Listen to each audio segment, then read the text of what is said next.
Channel के सभी दर्शकों को नमस्कार, प्रणाम। जैसे आशा करते हैं कि आप सब लोग हमारे इस वीडियो का मंतव्य पूर्णतः समझ पाते होंगे। आज हम आपको बताएंगे जन्म कुंडली के अंतर्गत चतुर्थ भाव का रहस्य, लेकिन हम आपको चार्ट के माध्यम से समझाने में ज्यादा उपयोगिता समझते हैं, क्योंकि चार्ट के माध्यम से आप उस विषय वस्तु को भली प्रकार से समझ पाएंगे। क्योंकि मैं भी ऐसे ही समझता हूं, ऐसे ही समझा हूं। चतुर्थ भाव, लग्न, सप्तम भाव और दसम भाव, ये चार जीवन के बड़े महत्वपूर्ण स्तंभ हैं। जीवन भर मनुष्य इन्हीं के पीछे दौड़ता रहता है। लग्न से मनुष्य के स्वभाव का, स्वरूप का, लग्न से मनुष्य के चाहने वाले विषय का, कितनी तन्मयता है इस विषय का, हमेशा तारतम्य रहा है। अच्छा, और एक चीज मैं आपको कहूंगा कि लग्न के अलावा भी आपको विषय अच्छी तरह से समझने के लिए जन्म कुंडली के हर पहलू को देखना होगा। जैसे कभी कभी क्या होता है कि जन्म कुंडली के अनुसार बताए हुए फलादेश के मुताबिक हमारे जीवन में घटनाएं नहीं घटती। ऐसा क्यों है? ये एक महत्वपूर्ण विषय है। क्यों है ऐसा? क्योंकि जब जन्म होता है, आजकल के समय में भी ज़्यादा एक्टिव हो गए हैं लोग, तो वो तो अपने समय को देख लेते हैं कि घड़ी में क्या समय हुआ है।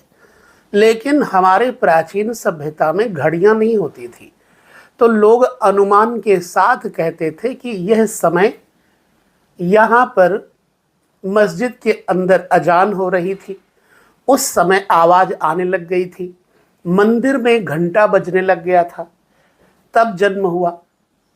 तात्पर्य क्या है कि वह समय अच्छी तरह से निर्धारित न होने के कारण ज्योतिष का लग्न, जो कि अत्यंत महत्वपूर्ण होता है, किसी भी कुंडली में लग्न बड़ा महत्वपूर्ण होता है। तो जब हम लग्न का निर्धारण सही समय को लेकर नहीं कर पाते तो फलादेश में भिन्नताएं आने लगती हैं। ऐसा आपने देखा होगा। तो ऐसी अवस्था के लिए हमें कैसे फलादेश का निर्णय लेना चाहिए, मैंने इस पर एक अनुसंधान किया है। और वो क्या है? जन्म कुंडली में एक महीने तक सूर्य एक राशि पर रहते हैं। अब आपको तारीख तो पता है, इसलिए समय आपका निर्धारित नहीं है कि सही है या नहीं सही है। तो आपको हम अपनी तरफ से ये सुझाव देते हैं, अपने सूर्य को लग्न मान करके फलादेश देखना चाहिए। क्योंकि जन्म कुंडली, सूर्य कुंडली, चंद्र कुंडली, जैसे सूर्य कुंडली आत्मा है। आत्मा के इर्द गिर्द रहने वाले विकार, ग्रह, विचार का पता सूर्य से लगता है। उसी भांति से चंद्रमा शरीर है, भौतिक जगत है। अब इस भौतिक जगत में 5 तत्व हैं। इसको स्थूल शरीर कहते हैं। स्थूल शरीर अर्थात चंद्रमा, अर्थात मन। आपने सुना होगा कि मन से ज्यादा बारीक होता है बुद्धि, बुद्धि से ज्यादा बारीक सूक्ष्म होता है चित्त, और चित्त से अधिक सूक्ष्म होता है अहंकार। ठीक है? तो जब आपका लग्न सही निर्धारित ना हो तो आपके प्राण निर्धारित नहीं हो पाएंगे अच्छी तरह से। तो चंद्र कुंडली सूक्ष्म स्थूल शरीर है, और स्थूल शरीर के ऊपर कौन सी घटनाएं किस काल में होंगी, इसका पता आप चंद्र कुंडली से लगा सकते हैं। हाँ, अब यहां पर एक प्रश्न है। चंद्र कुंडली, क्योंकि चंद्रमा 2.25 दिन एक राशि पर रहता है, अगर आपका चंद्रमा भी नहीं निर्धारित है, तारीख भी नहीं निर्धारित है, तब आपको बड़ी समस्या होगी। फिर आपको सूर्य कुंडली से अपने उसका निर्धारण करना चाहिए। मेरा मूल विषय है चतुर्थ भाव को लेकर के। फिर भी मैंने ये आपको एक सटीक थोड़ा सा सुझाव दिया है, और इस सुझाव के मुताबिक अगर आप सूर्य कुंडली से आप अपने आंतरिक विषयों का विचार करना चाहें तो आराम से कर सकते हैं। चंद्र कुंडली से आप शारीरिक व्यथाओं का, शारीरिक शरीर के इर्द गिर्द होने वाली घटनाओं का पता कर सकते हैं। हालांकि चंद्रमा माँ है, सूर्य पिता है, सूर्य आत्मा है, चंद्रमा सुख है, और जो लग्न है वो प्राण है, और प्राण के बिना शरीर का पोषण, जगत का पोषण नहीं होता। इसलिए लगन कुंडली यदि लग्न निर्धारित सही है फिर तो कहना ही क्या है। परंतु हमने बहुत सारे फलादेश किए हैं, चंद्र कुंडली पर बड़ा सटीक आया है। चलिए, नौमांश के बारे में बहुत लोग प्रश्न करते हैं। नौमांश के प्रश्न का उत्तर मैं बाद में दूंगा। अभी चूंकि हम कुंडली के परिप्रेक्ष्य को लेकर के, कुंडली के विषय को लेकर के ही आपके साथ अधिक दिन से लगे हुए हैं, और हम कुंडली के विषय को अच्छी तरह से जानेंगे। उसके बाद सूक्ष्म स्तर से नौमांश पर भी चर्चा करेंगे। परंतु जन्म कुंडली के हर एक पहलू पर आपको बताने का मेरा अभिप्राय, प्रयोजन यही है कि आप स्थूल रूप से लग्न कुंडली का अच्छी तरह से निर्देशन, अन्वेषण और व्याख्यान एवं विवेचन, विश्लेषण कर सके। उसके लिए मेरा अधिकतर समय आपके साथ गुजर रहा है इस समय। तो अब हम आपको बताते हैं मनुष्य के जीवन में लक्ष्य क्या है। सुख चौथे घर से देखा जाता है, वाहन, मकान, माँ, शयन सुख तो 12वें घर से होता है, परंतु नींद का सुख चौथे घर से ही देखा जाएगा, क्योंकि 12वां घर तो जातक का भोग विलास का घर है ना। तो ऐसी अवस्था में चतुर्थ स्थान से होने वाले विचारधाराओं को हम लेकर चलते हैं, और इस विचारधाराओं से हम समझेंगे कि हमारे जीवन में वाहन, मकान, आंतरिक सुख, नींद का सुख, मात्र सुख और बहुत अच्छा जो भूमि, जमीन, जायदाद का सुख है वो किस भांति से कब बनेगा। अच्छा, चतुर्थ भाव के इस विषय में हम आपको रोगों के बारे में भी बताएंगे, और इसी अच्छे तरह से विषय को लेकर के हम चलते हैं। चार्ट के द्वारा आपको समझने में आसानी होती है, प्रायः आप लोग कहते हैं। तो आइए हम चतुर्थ भाव के बारे में भली भांति समझते हैं। चतुर्थ भाव, सप्तम भाव, दसम भाव, लग्न।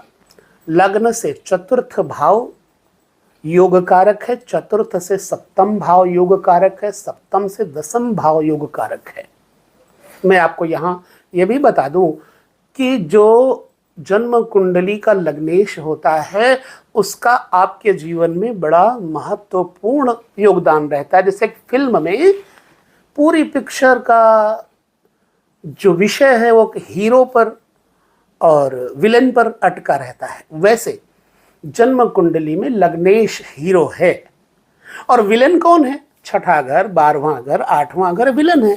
तो उसके बारे में भी हम चर्चा करते ही रहते हैं आपके साथ। लग्न से चतुर्थ, चतुर्थ से सप्तम, सप्तम से दसम, ये 4 केंद्र स्थान है। परंतु लग्न की एक संज्ञा और है, और वो संज्ञा है त्रिकोण। मूल त्रिकोण जन्म कुंडली में लग्न, पंचम और नवम, ये 3 ही होते हैं। अब मूल त्रिकोण से संबंध रखने वाले अगर केंद्र के ग्रह हैं तो राजयोग तैयार हो जाता है। छठे घर से, 8वें घर से, 12वें घर से, तीसरे घर से विपरीत राजयोग का पता लगता है। खैर, ये विषय हम आपको पुनः फिर कभी समझाएंगे। और आपके इस वीडियो में आइए चलते हैं, एक कुंडली चार्ट लेंगे। और उस कुंडली चार्ट के मुताबिक आपको समझने में आसानी होगी। उसी चार्ट को लेकर के हम समझेंगे। बाद में आप बताइएगा कि आपको वीडियो कैसा लगा। मेरा प्रयास है कि आपको अच्छी तरह से बता सकूं, क्योंकि वर्तमान में ये ऑनलाइन सिस्टम अच्छा है, यूट्यूब और न जाने क्या क्या ऑनलाइन वाले चल रहे हैं, तो उसके मुताबिक आपको बताने का भरसक प्रयास कर रहा हूँ। जीवन में पता नहीं कितने दिन जीना है, लेकिन कुछ देकर जाएं तो अच्छा है। विद्या बांटने से बढ़ती है, धन बांटने से बढ़ता है, सुख बांटने से बढ़ता है, दुख भी बांटने से बढ़ता है। तो बढ़ने के कारण को लेकर हम नहीं चल रहे, हम चल रहे हैं कि जो हमारे अंदर है वो आपको भी बता सकूं। योग्यता है या अयोग्यता है, इस बारे में तो आपको हमारी वाणी से, भाषा से पता लग ही जाता होगा कि मेरे अंदर योग्यता है या अयोग्यता है। मैं फिलहाल अपने को योग्य नहीं समझता हूं, पर कुछ लोगों को अच्छा लग रहा है, इसलिए मैं उनको समझाने का भरसक प्रयास करता हूं। तो चलिए लगन लेते हैं। तो जैसा कि जीवन में 4 स्तंभ होते हैं, उसमें सबसे पहला जीवन का स्तंभ चतुर्थ भाव अर्थात सुख। चतुर्थ इससे पता लगता है। चंद्रमा जिस भाव में स्थित हो, मनुष्य उस भाव संबंधी बातों में विशेष रुचि रखता है। जैसे उदाहरण के लिए चतुर्थेश छठे भाव में हो तो मनुष्य परिश्रमी तथा व्यायाम प्रिय होता है। क्यों? कि छठा स्थान परिश्रम और व्यायाम का है, और चतुर्थेश चंद्रमा मन का पक्का प्रतिनिधि तो है ही, आप जानते हैं।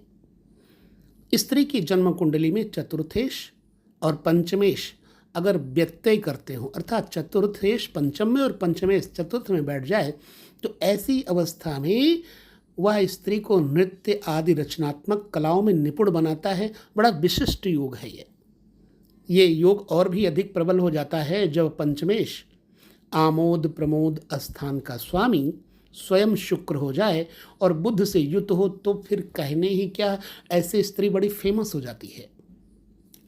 अच्छा, चतुर्थ स्थान, चतुर्थ भाव, चतुर्थ स्थान चतुर्थ भाव का स्वामी और चंद्रमा, इन तीनों का एक तरह से विषय आपको समझना होगा।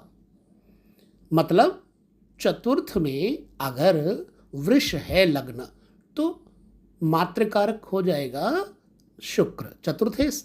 और दूसरा, चंद्रमा तो नैसर्गिक रूप से चतुर्थ भाव का स्वामी है ही है, तो चंद्रमा से भी पता लगता है, और भाव से भी भाव का कारक चंद्रमा है। तो चतुर्थ स्थान मां का भाव विशेष है। चतुर्थ भाव का स्वामी तथा चंद्रमा सब अगर बलवान हो तो मां की आयु दीर्घ होती है। अच्छा, जब मां का दीर्घ आयु योग होगा तो जातक के अधिक आयु तक मां का संबल, मां का साथ बना रहेगा। और जब मां है तो जीवन में हर प्रकार से उसकी छाया सुख देती है। इतना ध्यान रहे कि जातक का चतुर्थेश और चंद्रमा अगर अच्छा है तो मां का सुख मिलता है, और जीवन में जब भी कोई परेशानी मन पे होने वाली होगी तो सबसे पहले मां सहती है। ध्यान रहे। अच्छा, ये भी ध्यान रहे कि साथ साथ छठे तथा 11वें भावों के स्वामी भी बलवान होने चाहिए, क्योंकि ये भाव मातृभाव चतुर्थ के आयु भाव हैं। जैसे मातृभाव से 11वां भाव अष्टम पड़ता है, तो ये मां के आयु का द्योतक है। यदि मंगल लग्न में, शनि द्वितीय में और चंद्रमा अष्टम भाव में हो तो जातक को मां का सुख नहीं होता, अर्थात मां की शीघ्र ही मृत्यु हो जाती है। कारण स्पष्ट है कि शनि तथा मंगल का प्रभाव न केवल मातृभाव पर होगा, अपितु माता के कारक चंद्रमा पर भी होगा। अच्छा, चतुर्थ भाव से रोग योग के बारे में भी जान लेते हैं।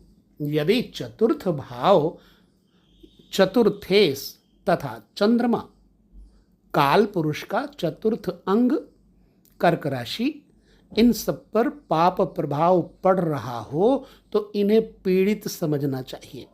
फलस्वरूप मनुष्य को छाती के रोग जैसे निमोनिया इत्यादि, खांसी, तपेदिक आदि हो जाते हैं।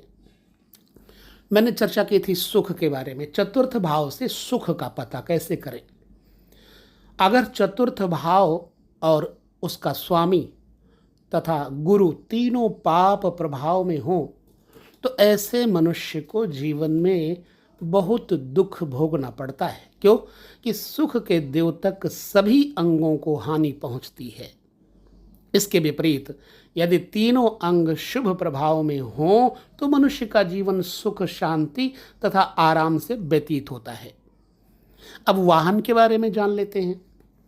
यदि चतुर्थ भाव और इसका स्वामी एवं शुक्र, क्योंकि वाहन का कारक शुक्र है लग्जरीज आइटम का, ये सभी बलवान हों और लग्न तथा लग्नेश से किसी प्रकार से संबंध स्थापित किए हों तो मनुष्य वाहन का सुख प्राप्त करता है, भोगता है अच्छा वाहन। उपर्युक्त चतुर्थ भावादि तथा शुक्र वाहन के प्रतिनिधि हैं। एक चीज और देखना है, चतुर्थ भाव जन सेवा, सोशल सर्विस का नेतृत्व भी करता है। अगर चतुर्थ भाव तथा चतुर्थेश एवं चंद्र के साथ लग्नेश का युति अथवा दृष्टि से किसी भी प्रकार का संबंध हो और चतुर्थ भाव आदि बलवान तथा शुभ दृष्ट हो तो मनुष्य सार्वजनिक कार्यों में भाग लेने वाला जनप्रिय जनहितकारी नेता होता है।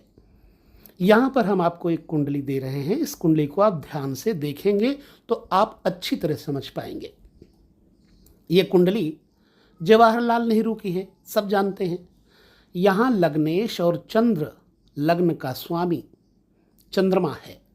लग्नेश और चंद्र लग्न का स्वामी चंद्रमा है, जो कि स्वक्षेत्री तथा पक्ष बल में बली होकर के अपने केंद्रीय प्रभाव द्वारा जनता, द्योतक, चतुर्थ भाव तथा उसके स्वामी शुक्र दोनों से संपर्क स्थापित कर रहा है। ये चूंकि कुंडली हम आपको उदाहरण के लिए बता रहे हैं। अगर चतुर्थ भाव उसका स्वामी तथा चंद्रमा अशुभ प्रभाव में हो अथवा इनसे लग्नेश का कोई संबंध ना हो तो मनुष्य सार्वजनिक जीवन व्यतीत करने वाला प्राणी नहीं होता अथवा उसका जीवन एकाकी एकांतवासी होता है। चतुर्थ भाव सर्वजन का भाव है। अगर चतुर्थ भाव चतुर्थेश तथा इसके कारक चंद्रमा के साथ राहु का संबंध हो जाए तो यह योग जनता द्वारा राज विद्रोह किए जाने को बताता है, क्योंकि राहु आकस्मिक क्रियाओं, दंगे फसाद, क्रांति, राज विद्रोह आदि का कारक ग्रह है। अतः उसका जनता भाव आदि से संबंध जनता द्वारा विद्रोह उत्पन्न कर देगा, यह युक्ति युक्त ही है। जब चतुर्थ भाव का स्वामी राहु से युक्त हो और राहु की दशा हो तो जनता जातक राजा के विरुद्ध क्रांति करती है। ऐसा देव केरलकार ने लिखा है, कहा है, सुखे से राहु संयुक्त दशायाम राज निग्रहम। अच्छा, राज्य अधिपतियों को इस योग के ग्रहों की दशा, अंतरदशा उनके देश में होने वाले दंगे फसादों को सूचित कर देती है। चतुर्थ भाव खेती, जायदाद, अगर चतुर्थ भाव तथा उसका स्वामी बलवान हो और शनि का चतुर्थ से तथा लग्नेश से संबंध हो तो मनुष्य के पास काफी भूमि जायदाद होती है और वो कृषि आदि कार्य करता है। अब यहां से ट्रांसफर का भी पता लगता है जन्म कुंडली में। ये सूत्र है जो हम आपको दे रहे हैं और इन सूत्रों को मैंने पढ़ा है, इसलिए आपके साथ साझा कर रहे हैं। यदि चतुर्थ भाव तथा चतुर्थ भाव के स्वामी पर शनि, सूर्य, राहु तथा द्वादशेश का प्रभाव हो तो इस पृथकताजनक प्रभाव के कारण मनुष्य को अपना घर बार जन्म स्थान तक छोड़ना पड़ता है। यदि ये पृथकताजनक प्रभाव बहुत बलवान ना हो तो मनुष्य को रहने का स्थान बदलना पड़ता है। यदि मनुष्य सरकारी कर्मचारी हो तो उसे अधिक तबादलों का सामना करना पड़ता है। कहने का भाव समझ लीजिए। अब यहाँ केंद्राधिपत्य दोष का भी हम वर्णन कर लेते हैं। यदि चतुर्थेश सप्तमेश भी हो, जैसा कि मीन तथा कन्या लग्न के लिए होता है, तो क्रमशः बुध तथा गुरु केंद्राधिपत्य दोष से दूषित होते हैं। उनका निर्बल होकर दूसरे, छठे, आठवें तथा 12वें स्थान में बैठना स्वास्थ्य के लिए बहुत हानिप्रद है। ये हानि चतुर्थेश की अंतर्दशा में तथा कष्टदायक ग्रह की दशा में होगी, यह आप जान लीजिए। अतः केंद्राधिपत्य दोष को ध्यान में रखना होगा। अब चतुर्थ स्थान के ग्रहों के द्वारा रोगों के बारे में भी जान लेते हैं।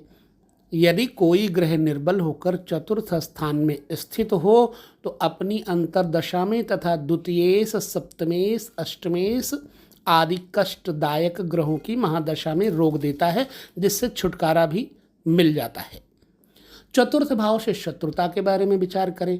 शत्रु जमीन, जायदाद इत्यादि के कारण हो जाते हैं कभी कभी। चूंकि चतुर्थ भाव जनता का भाव है, अतः चतुर्थेश निर्बल एवं पाप प्रभाव में हो तो अपनी अंतर्दशा में जनता के किसी व्यक्ति से शत्रुता देता है। आपने देखा भी होगा ऐसा, किसी नेता के बहुत सारे विपक्ष भी हो जाते हैं। चतुर्थ भाव से स्वार्थ परायणता इत्यादि के बारे में देखना हो तो चतुर्थ भाव चतुर्थेश तथा चंद्र पर राहु शनि का प्रभाव हो और शुभ प्रभाव ना हो तो मनुष्य स्वार्थ परायण होता है। इस पर मैंने एक वीडियो आपको बताया था कि कोई व्यक्ति स्वार्थी है या प्रेमी है, इसके बारे में कैसे जाने। वो वीडियो पड़ा हुआ है, आप उस पर देख सकते हैं। चलिए हम आपको यहाँ पर इस भाव तक बताए, आशा करते हैं कि आपको समझ में आया होगा। अब इसके बाद हम चतुर्थ भाव में 12 राशियों का प्रभाव बताएंगे, लेकिन इस वीडियो में नहीं। अगर आप क्रम से देखेंगे तो आपको ये वीडियो मिलेगा दूसरे पार्ट में, और इस पार्ट को आप अच्छी तरह समझें तथा दूसरे पार्ट को समझने में आपको बड़ी आसानी होगी।